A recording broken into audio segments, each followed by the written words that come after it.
Hello, I hope you're all well.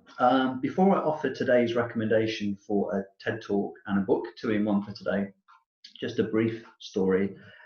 Came downstairs this morning to find my usual bouncy 6-year-old daughter looking unusually sad. I'm wearing a pair of bunny ears. That isn't so unusual, but I digress.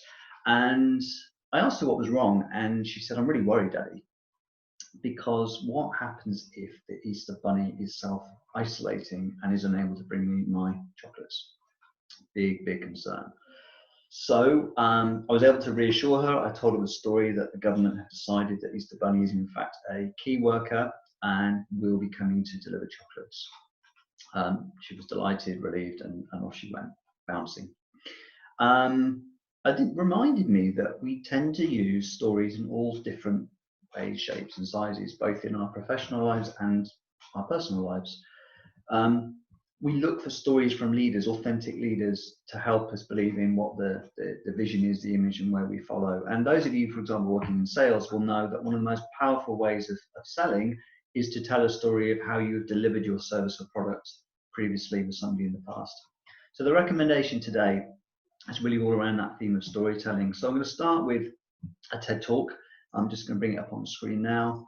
A lady called Andrea Gibbs, Australian lady. It's a bit quirky, and I'll be honest, if you want to giggle, it is quite funny.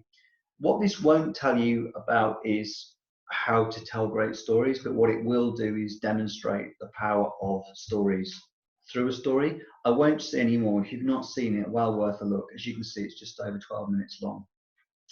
And I guess accompanying that, the book I'd like to recommend to you is a book called Story for Leaders by a gentleman called David Pearl. Now, ordinarily, I would hold it up. As it happens, my copy is currently on loan to one of my clients. I like this book because it's quite a short read.